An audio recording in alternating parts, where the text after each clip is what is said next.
ვინ იტყვის იმას, რომ გამჭვირვალობა რაიმე საერთაშორისო და ევროპულ სტანდარტს არღვევს.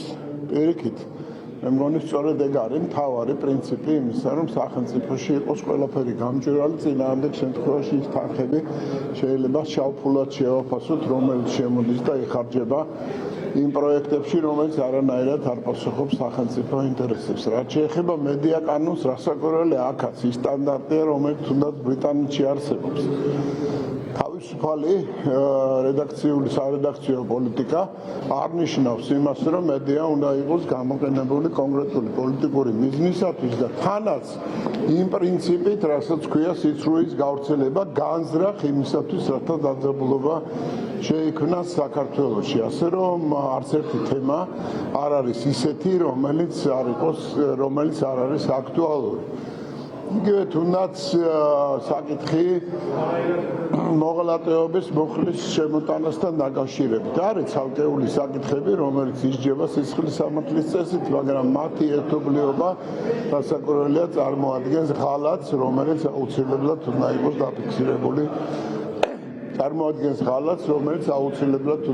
დაფიქსირებული.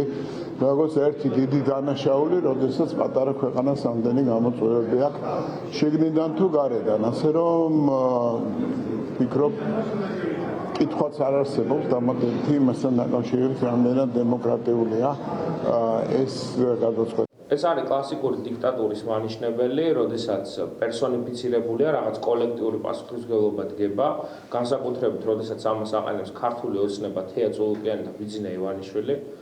ჩვენ ყველაფერს გავაკეთებთ იმისთვის, რომ ეს კანონპროექტი ვერ მიიღონ, ყოველ შემთხვევაში ამ ფორმით და საზოგადოების რეაქცია იყოს შესაბამისი.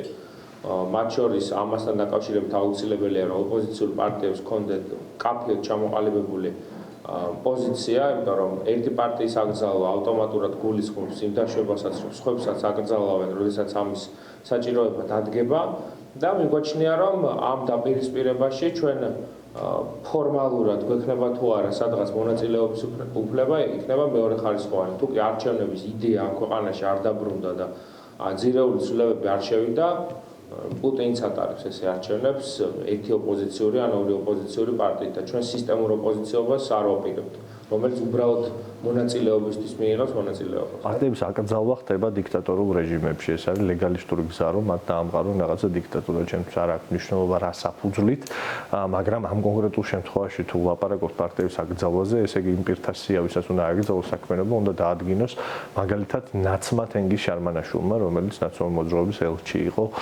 ერევანში და ესე იგი ბატონ შარმანაშვილიც წყვეტს პოლიტიკურ საქმიანობას, გივი მიქანაძეც წყვეტს პოლიტიკურ საქმიანობას, არც ბექაუდი შარიას და სხვაებიც. თუ ეს ასეა, მაშინ რაღაცა პრობლემა აქვს სერიოზული ამ გათვლებში და სინამდვილეში ეს ყველაფერი არის მცდელობა, რომ ყურადღება გადაიტანონ ადამიანების რეალურ პრობლემებზე, უმძიმეს სოციალური ფონიდან, ემიგრაციიდან, რომელიც ქვეყნიდან გადინებაც არ წყდება, იმ უდიდეს ეკონომიკური კრიზისიდან და პოლიტიკური კატასტროფიდან, რაშიც ქვეყანას ამყოფებს ქართული ოცნება.